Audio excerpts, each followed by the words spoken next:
Welcome back to another episode of Out Loud Geek, where we discuss news and views about pop culture, science fiction, fantasy, food, cooking, the outdoors, and more. It was another interesting weekend at the box office, and I'll begin this video by talking about the movie that came in number 1 domestically this weekend, Transformers: Rise of the Beasts. The movie actually performed better than had been predicted by the media by grossing $60.5 million domestically and $110 million internationally, for a global box office opening weekend of $170.5 million. As I had talked about in a video that I had released last week, various media websites had predicted that the movie's domestic opening weekend box office would likely be somewhere between $46 million to $56 million. So the $60.5 million that the movie earned domestically was $4.5 million more than the predicted range's upper end. And that $60.5 million domestic opening weekend is also significant because it's quite a bit more than the domestic opening weekend box office that was earned by 2 previous Transformers movies, 2018's Bumblebee, which only earned $21.7 million for its domestic opening weekend, and 2017's Transformers: The Last Knight, which had a domestic opening weekend box office of $44.7 million. So the higher domestic opening weekend box office also suggests that this 7th Transformers movie is starting to reverse the downward trend that the franchise has been suffering from for the past 4 movies. And that's something that I had talked about in the video that I had released last week.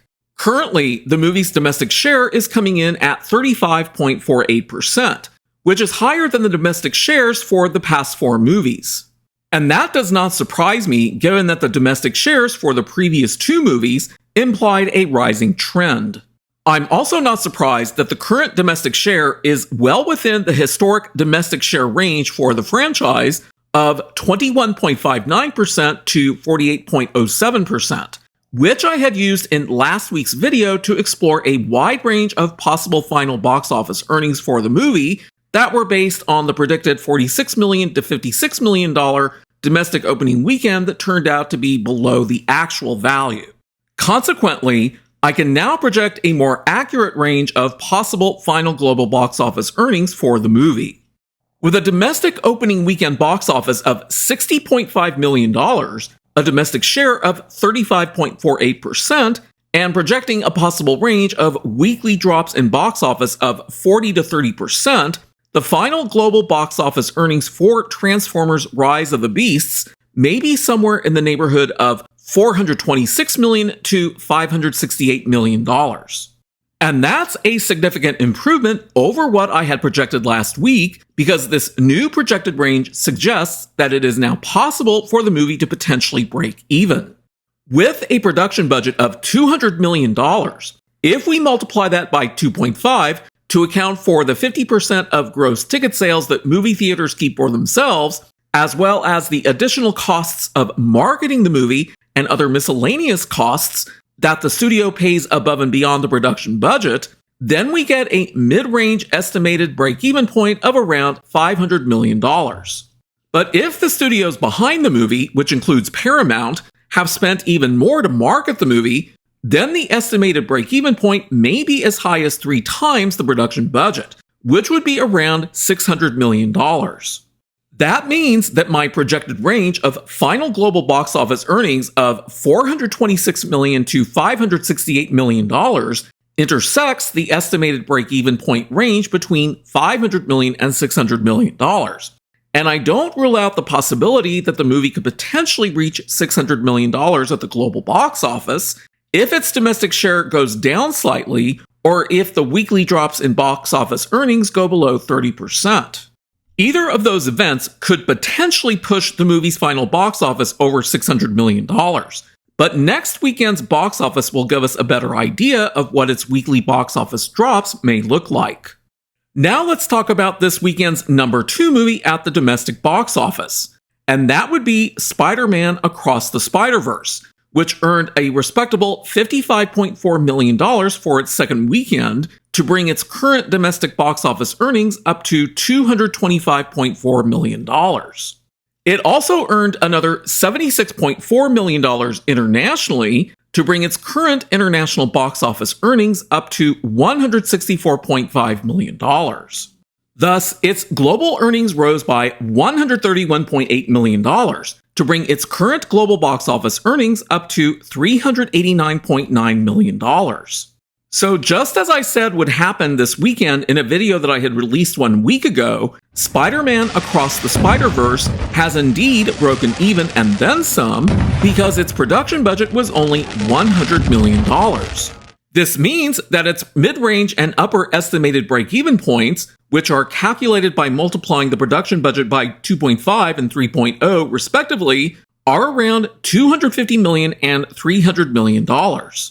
So congratulations to Sony and Marvel Studios on the success of this animated movie. And now let's talk about this weekend's third-place domestic box office winner. And that would be Disney's live-action remake of The Little Mermaid, starring Halle Bailey as a race-swapped mermaid Ariel.